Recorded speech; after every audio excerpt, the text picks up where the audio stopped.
नमस्कार दोस्तों, प्रतिबद्ध क्लासेस में आपका स्वागत है। हम मध्य प्रदेश लोक सेवा आयोग द्वारा आयोजित असिस्टेंट प्रोफेसर एग्जामिनेशन के लिए राजनीति विज्ञान विषय के संबंध में लगातार प्रश्नों की श्रृंखला को प्रस्तुत कर रहे हैं। ये आपके अभ्यास हेतु अत्यंत महत्वपूर्ण प्रश्न हैं, तो निश्चित ही आपको इसका लाभ मिल रहा होगा। चलिए इसी श्रृंखला के तहत प्रारंभ करते हैं इसी सीरीज का हमारा अगला प्रश्न। आज का पहला प्रश्न है, विश्व व्यवस्था विश्लेषण सर्वप्रथम किसके द्वारा पेश किया गया था? तो बताना है विश्व व्यवस्था विश्लेषण किसके द्वारा पेश किया गया है। Option A David Easton, B Gabriel Almond, C Ralph Prebisch और डी इमैनुअल वालस्टीन। इसका सही उत्तर हो जाएगा option number D Immanuel Wallerstein. विश्व व्यवस्था सिद्धांत विश्व राजनीति के अध्ययन का व्यापक समाजशास्त्री और मार्क्सवाद से प्रेरित परासिद्धता का सिद्धांत है। इसका मूल स्रोत कार्ल मार्क्स की रचनाओं से मिलता है, लेकिन इसे अमेरिका के लेखक इमैनुअल वालस्टीन के साथ में जोड़ा जाता है। और इमैनुअल वालस्टीन ने ही कोर राष्ट्रों के द्वारा परिधि राष्ट्रों के शोषण के विषय में बात की थी और विश्व व्यवस्था का संपूर्ण विश्लेषण करते हुए अपने विचार रखे थे। इसलिए इसका जो समस्त श्रेय है इमैनुअल वालस्टीन को जाता है। तो विश्व व्यवस्था के विश्लेषण की सर्वप्रथम किसके द्वारा पेश किया गया था? इसका सही उत्तर होगा इमैनुअल वालस्टीन। अगला प्रश्न है, प्रत्यायोजित विधेयक ने योगदान किया है। आपको बताना है ए न्यायपालिका के उत्थान में, बी अधिकारी तंत्र के उत्थान में, सी कार्यपालिका के उत्थान में और डी विधानमंडल के उत्थान में। दोस्तों इसका सही उत्तर हो जाएगा ऑप्शन नंबर बी अधिकारी तंत्र के उत्थान में। प्रत्यायोजित विधायन से आशय यह है कि विधायिका जब अपने विधि निर्माण करने की शक्ति किसी अधीनस्थ निकाय को या एजेंसी को दे देती है तो उससे प्रत्यायोजित विधायन कहा जाता है। अगला प्रश्न हम देख लेते हैं।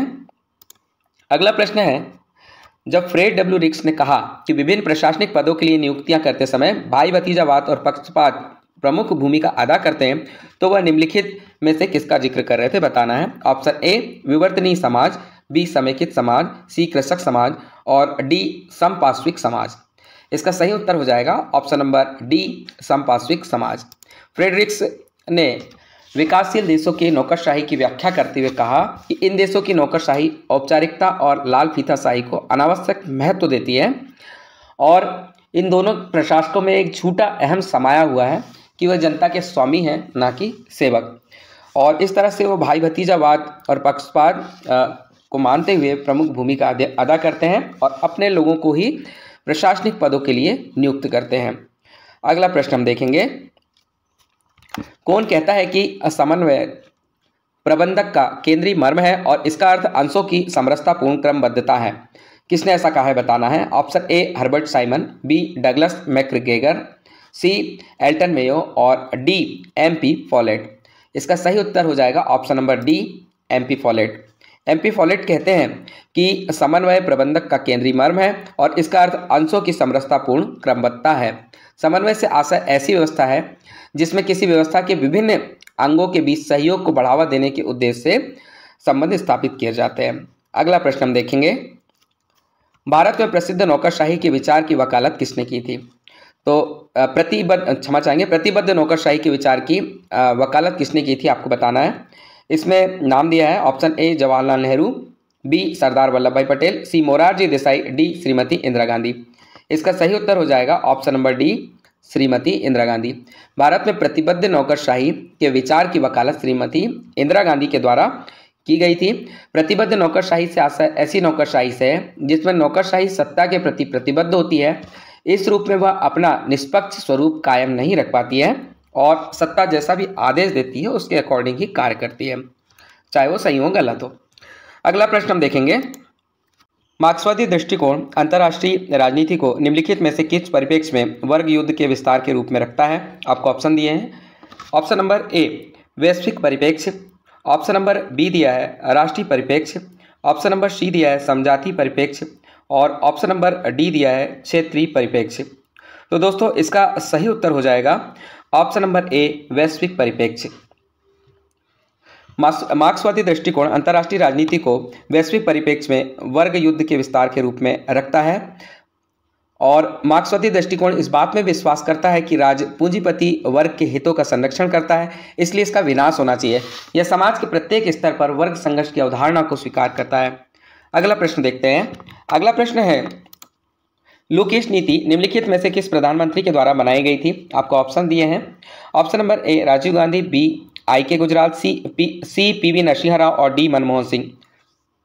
इसका सही उत्तर हो जाएगा option number C PV Narasimha Rao. 1990 के प्रारंभ में लुक ईस्ट जो नीति है उसको प्रारंभ किया गया था। इस नीति को प्रारंभ करने के पीछे मुख्य उद्देश्य केवल एक ही था, भारत का दक्षिण पूर्वी एशिया के देशों के साथ में व्यापारिक संबंध को मजबूत बनाया जाए। इसके बाद में इसी से आगे बढ़ते हुए नवंबर 2014 को हमारे वर्तमान प्रधानमंत्री श्री नरेंद्र मोदी ने लुक ईस्ट पॉलिसी के स्थान पर एक्ट ईस्ट पॉलिसी को उपयोग में लाया और ये लुक ईस्ट का ही एक उन्नत रूप है। भारत के प्रधानमंत्री ने व्यापारिक संबंध से आगे बढ़ते हुए इसमें 4 सी पर प्रकाश डाला था, जैसे संस्कृति, वाणिज्य, कनेक्टिविटी और क्षमता निर्माण। तो एक वर्तमान में लुक ईस्ट के स्थान पे एक ईस्ट पॉलिसी को इम्प्लांट किया गया है और उस पर कार्य चल रहा है। अगला प्रश्न देखते हैं। अगला प्रश्न है सैनिक औद्योगिक संकुल, यह वाक्यांश किसने दिया है? Option A Truman, option B Eisenhower, option C Kennedy और ऑप्शन डी निक्सन। सैनिक औद्योगिक संकुल यह वाक्यांश दिया है ऑप्शन नंबर बी आइजनहावर ने। अगला प्रश्न हम देखेंगे। अगला प्रश्न है जर्मन और अंग्रेजी उदारवाद का संश्लेषण जिस विचारक ने किया वह है।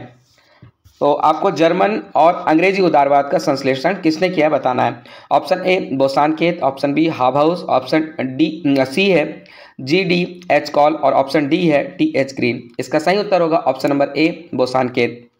बोसानकेत ने अंग्रेजी उदारवाद का अर्थ बताते हुए इसे अंग्रेजी में सर्वप्रथम तो लिबरलिज्म कहा। लिबरलिज्म का अर्थ बताते हुए उन्होंने बताया इसका व्युत्पत्ति लैटिन शब्द लिवरेज से हुई थी, जिसका अर्थ है स्वतंत्रता या स्वतंत्र व्यक्ति से संबंधित।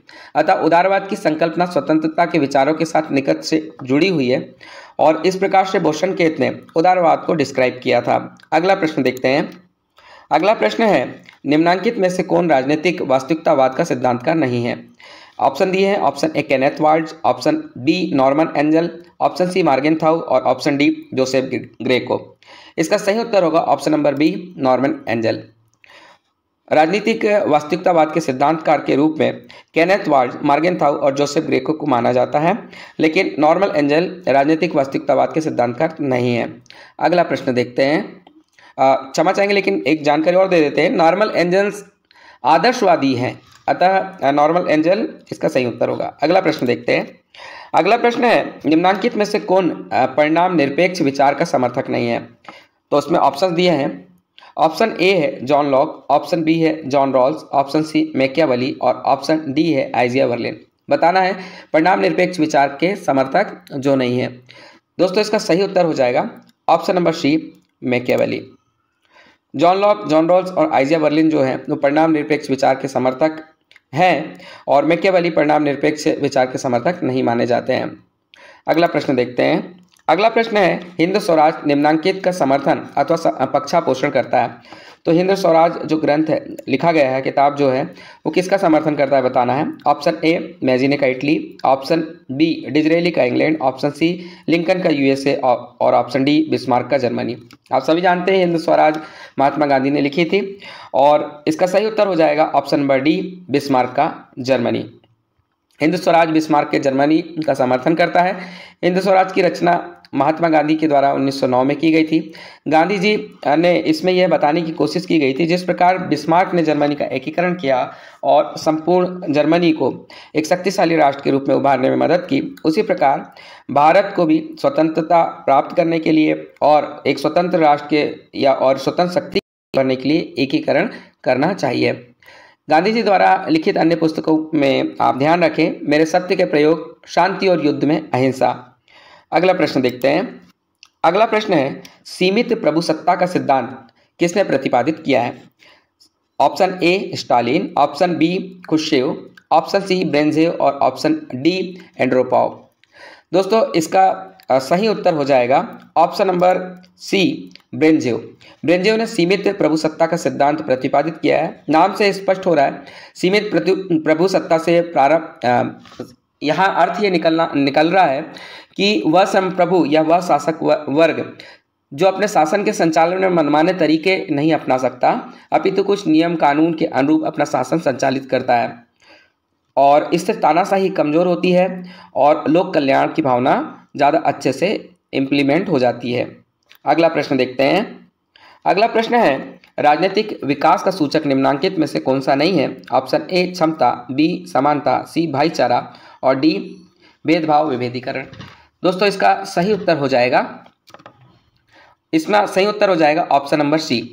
राजनीतिक विकास का सूचक जो है क्षमता, समानता और भेदभाव विभेदीकरण होता है, भाईचारा नहीं होता है। लुसियन पाई ने राजनीतिक विकास से संबंधित इन्हीं तीनों लक्षणों के विषय में जानकारी दी थी।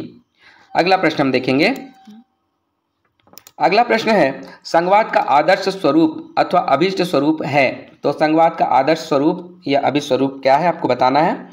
ऑप्शन नंबर ए द्वैत संघवाद, ऑप्शन बी सौदाकारी संघवाद, ऑप्शन सी नव संघवाद, ऑप्शन डी सहकारी संघवाद। इसका सही उत्तर हो जाएगा ऑप्शन नंबर डी सहकारी संघवाद। संघवाद का आदर्श स्वरूप सहकारी संघवाद है और सहकारी संघवाद में संघवाद के पूर्ण रूप से लक्षण हमें दिखाई देते हैं, जैसे कि संविधान की सर्वोच्चता, संविधान के द्वारा केंद्रीय सरकार और इकाइयों की सरकारों में शक्तियों का विभाजन, लिखित और कठोर संविधान का होना और स्वतंत्र और उच्चतम न्यायालय का होना। अगला प्रश्न देखते हैं। अगला प्रश्न है, कार्यकारी विभाग की स्वतंत्रता किसका सिद्धांत है? आपको ऑप्शन दिए हैं। ऑप्शन नंबर ए भारतीय संविधान का, बी ब्रिटिश संविधान का, सी अमेरिकन संविधान का और डी स्विस संविधान का। इसका सही उत्तर हो जाएगा ऑप्शन नंबर डी स्विस संविधान का। कार्यकारी विभाग की स्वतंत्रता स्विस संविधान का सिद्धांत है। स्विट्जरलैंड में संघीय परिषद सामूहिक उत्तरदायित्व के सिद्धांत के आधार पर कार्य नहीं करती है, इसलिए कहा जाता है कि स्विट्जरलैंड में कार्यपालिका के 7 सदस्य हैं परंतु कोई कार्यपालिका परिषद नहीं है। अगला प्रश्न हम देखते हैं। किसने कहा कि उचित क्रांति को राजनीतिक तक प्रतिबंधित होना चाहिए और सामाजिक तक विस्तारित नहीं होना चाहिए? ऑप्शन ए चे ग्वारा, बी रेगी डेब्रे, सी क्रैनब्रिंटन, डी अन्ना आरेंट। इसका सही उत्तर हो जाएगा ऑप्शन नंबर ए चे ग्वारा। चे ग्वारा ने कहा कि उचित क्रांति को राजनीतिक तक प्रतिबंधित होना चाहिए और सामाजिक तक विस्तारित नहीं होना चाहिए। अगला प्रश्न हम देख लेते हैं। अगला प्रश्न है, कौटिल्य के लिए रूपदर्शक की अवधारणा का अर्थ है। तो कौटिल्य ने रूपदर्शक की अवधारणा दी थी, उसका अर्थ क्या होता है? ऑप्शन ए ब्यूटिशियन या सुंदर रूप देने वाला, बी मजिस्ट्रेट, सी सिक्कों का निरीक्षक और डी जमींदार। इसका सही उत्तर आप जानते होंगे दोस्तों, इसका सही उत्तर है ऑप्शन नंबर सी सिक्कों का निरीक्षक। सिक्कों के शाही निरीक्षक को रूपदर्शक कहा जाता था। उनका काम सिक्कों की स्वीकारता या जांच करना था। सिक्कों के शाही परीक्षण के बाद ही सिक्कों को पूर्ण रूप से चलाया जाता था, तो इसलिए इसमें जो सही उत्तर हो जाएगा सिक्कों का निरीक्षक। साथ ही कौटिल्य ने यह भी बताया था जो व्यक्ति राजा की ओर से सिक्के जारी करता था उसे लक्षणा अध्यक्ष कहा जाता था। अगला प्रश्न हम देखेंगे। किसके लिए समस्त अस्तित्व एकदम गतिशील पदार्थ है?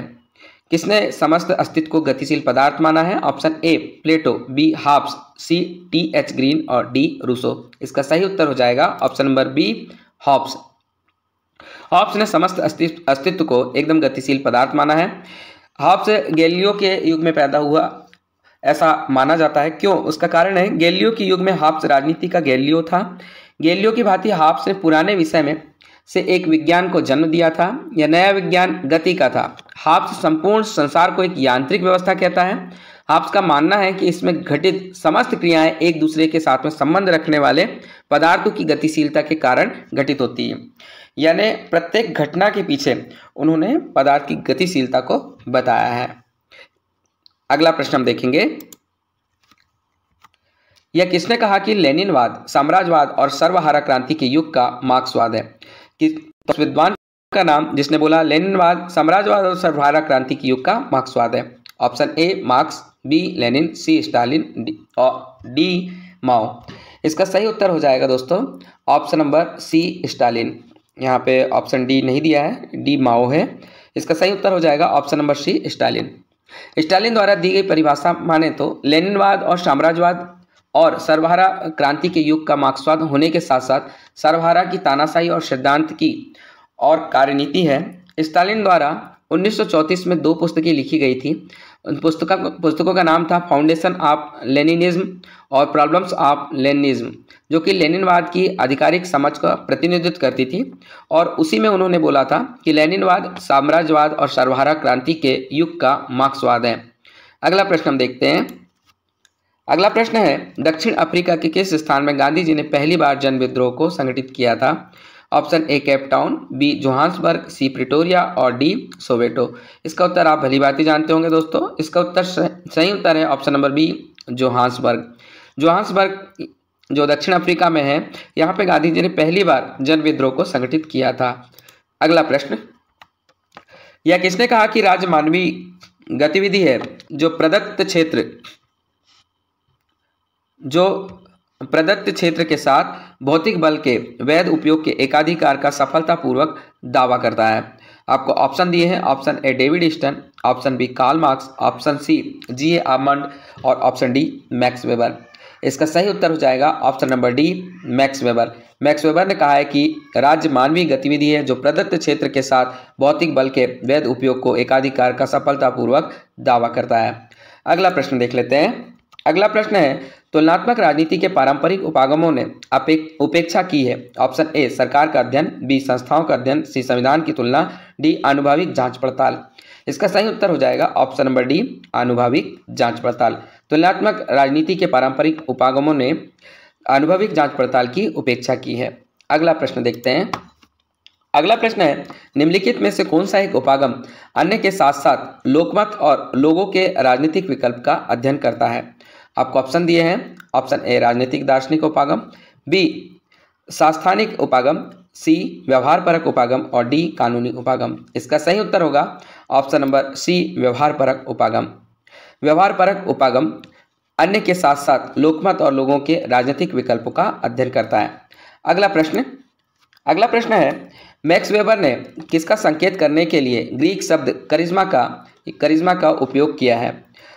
और इसमें आपको कुछ विकल्प दिए हैं। पहला है अनुभव द्वारा अर्जित गुण, दूसरा है उत्तराधिकार से प्राप्त गुण, तीसरा है आदि दैविक गुण और चौथा है अतिमानवीय गुण। तो कोड के अनुसार सही उत्तर का चयन करना है। पहला है, दूसरा, तीसरा और चौथा। ऑप्शन बी है पहला, तीसरा और चौथा। ऑप्शन तीसरा है पहला और तीसरा और ऑप्शन चौथा है तीसरा और चौथा। दोस्तों इसका सही उत्तर हो जाएगा ऑप्शन नंबर डी। इसमें ऑप्शन सी नहीं दिया है, ये सी ऑप्शन है। ऑप्शन डी इसका सही उत्तर हो जाएगा तीसरा और चौथा, यानी कि आदि दैविक गुण और अतिमानवीय गुण। करिश्मा या करिश्मा एक प्राचीन यूनानी शब्द है जिसकी पहली शताब्दी में उभरते ईसाई समुदाय के लिखे सेंट पॉल के पत्रों के माध्यम से शुरुआत में प्रमुखता से मिली है। यह आमतौर पर एक देवी उत्पन्न उपहार को संदर्भित करता है जो चर्च के शुरुआती नेताओं के भीतर भगवान के अधिकार का प्रदर्शन करता है। तो इस प्रकार से जो करिश्मा है वो आदिदैविक गुण के विषय में बात करता है और अतिमानवीय गुण के विषय में बात करता है, इसलिए तीसरा और चौथा विकल्प सही होगा। अगला प्रश्न देखते हैं। निम्नलिखित में से कौन एक मुख्यतः जनजातीय क्षेत्रों में पंचायती राज से संबंधित है। तो पंचायती राज से संबंधित समिति के नाम दिए हैं, आपको बताना है। ऑप्शन ए में पी के थुंगन समिति, ऑप्शन बी है दिलीप सिंह भूरिया समिति, ऑप्शन सी सादिक अली समिति और ऑप्शन डी है डूमरलाल बेथा समिति। इसका सही उत्तर हो जाएगा option number B Dilip Singh Bhuria समिति मुख्यतः जनजातीय क्षेत्र में पंचायती राज से संबंधित है। अगला प्रश्न देखते हैं। सार्वजनिक तथा निजी प्रशासन के बीच अंतर निम्न में से किसने नहीं किया है। तो किसने सार्वजनिक और निजी प्रशासन के बीच में अंतर नहीं माना है। Option A Henri Fayol, B Herbert Simon, C Paul Appleby और डी जॉन गॉस। इसका सही उत्तर हो जाएगा option number A Henri Fayol. Henri Fayol ने सार्वजनिक तथा निजी प्रशासन के बीच अंतर नहीं किया है। अगला प्रश्न देखते हैं। अगला प्रश्न है, गाजा संघर्ष 2009 रिपोर्ट पर यूनाइटेड नेशन तथ्य खोजी मिशन का नाम बताइए। तो 2009 की जो रिपोर्ट थी गाजा संघर्ष की, उसमें यूनाइटेड नेशन का जो तथ्य खोजी मिशन था उसका नाम क्या है। A golden report, B gold stone report, C Goldman साक्स रिपोर्ट और डी है गाजा रिपोर्ट। इसमें डी है गाजा रिपोर्ट। तो दोस्तों इसका सही उत्तर हो जाएगा option number B gold stone report. Gaza संघर्ष पर संयुक्त राष्ट्र तथ्यान्वेषी मिशन, जिसे गोल्ड स्टोन रिपोर्ट के नाम से भी जाना जाता है, संयुक्त राष्ट्र मानवाधिकार के संकल्प के अनुसार अप्रैल 2009 में संस्थापित एक संयुक्त राष्ट्र मिशन, इसे तथ्य खोज मिशन कहा गया था। अगला प्रश्न देखते हैं। अगला प्रश्न है, गाजा संघर्ष विराम पर संयुक्त राष्ट्र का 13 नवंबर 2023 को आए प्रस्ताव के विषय में गलत कथन चुने। तो यहाँ दोस्तों प्रिंटेड मिस्टेक है, 13 नवंबर 2023 को आए प्रस्ताव के विषय में गलत कथन आपको चुनना है। कथन दिए हैं। पहला, ए प्रस्ताव के पक्ष में 13 देश थे, जिसमें 3 स्थायी सदस्य रूस, चीन और फ्रांस भी शामिल थे, परंतु यूके वोटिंग में शामिल नहीं हुआ था। अगला है ऑप्शन बी, भारत ने 13 नवंबर को आए तत्कालीन मानवीय युद्ध विराम में इजराइल के खिलाफ वोट किया था। ऑप्शन सी, अमेरिका ने संयुक्त राष्ट्र सुरक्षा परिषद में इजराइल हमास युद्ध में संघर्ष विराम के प्रस्ताव पर वीटो कर दिया। और ऑप्शन डी, सभी कथन सही है। दोस्तों इसका सही उत्तर होगा ऑप्शन नंबर डी, सभी कथन सही है। यानी प्रस्ताव के पक्ष में जो 13 नवंबर 2023 को आया था, प्रस्ताव के पक्ष में 13 देश थे, जिसमें 3 स्थायी सदस्य रूस, चीन और फ्रांस भी शामिल थे, परंतु यूके वोटिंग में शामिल नहीं हुआ था और अमेरिका ने इस वोटिंग में शामिल हुआ था। भारत 13 नवंबर को आए तत्काल मानवीय युद्ध विराम में इजराइल के खिलाफ वोट किया था, यह बिल्कुल सही है। जबकि अक्टूबर 2023 में जो आया था प्रस्ताव, उसमें भारत ने भाग नहीं लिया था। अमेरिका ने संयुक्त राष्ट्र सुरक्षा परिषद में इजराइल हमास युद्ध के संघर्ष विराम के प्रस्ताव पर वीटो कर दिया, जिससे काफ़ी सारे देशों ने इसका जो है इसके विपक्ष में बात की थी, लेकिन अमेरिका ने डायरेक्ट इसे वीटो करके इस प्रस्ताव को ही निरस्त करवा दिया। अगला प्रश्न देखते हैं। अगला प्रश्न है, विज्ञान एवं पर्यावरण केंद्र यानी CSE तथा डाउन टू अर्थ DTE पत्रिका ने हाल में ही भारत की पर्यावरण स्थिति रिपोर्ट 2023 जारी की है के विषय में गलत कथन का परीक्षण करें। तो गलत कथन आपको जो रिपोर्ट आई है पर्यावरण स्थिति 2023 उसके विषय में ढूंढना है। ऑप्शन ए में दिया है, देश में 30,000 से अधिक जल निकायों पर अतिक्रमण किया गया और भारत प्रतिदिन 1,50,000 टन नगर पालिका ठोस अपशिष्ट यानी MSW उत्पन्न कर रहा है, जो पूर्ण रूप से उपचारित नहीं किया जाता है। बी ऑप्शन है, चरम मौसमी घटनाएं बढ़ी हैं और जनवरी 2022 से अक्टूबर 2022 तक घटनाओं ने 2,900 से अधिक लोगों की जान ले ली है। सी ऑप्शन है, भारत में वायु प्रदूषण के कारण शहरी जीवन की अवधि 4 वर्ष 11 माह कम हो जाती है और ग्रामीण भारत यह तुलनात्मक रूप से बढ़ रही है। अगला जो है, सतत विकास लक्ष्यों SDG को प्राप्त करने में भारत की वर्ष 2022 की वैश्विक रैंकिंग 121वें स्थान के साथ 9 स्थानों की गिरावट दर्ज की गई है। तो आपको इसमें बताना है कि कौन सा ऑप्शन गलत है। दोस्तों इसका सही उत्तर हो जाएगा ऑप्शन नंबर सी गलत है, बाकी के सारे ऑप्शन इसमें सही हैं।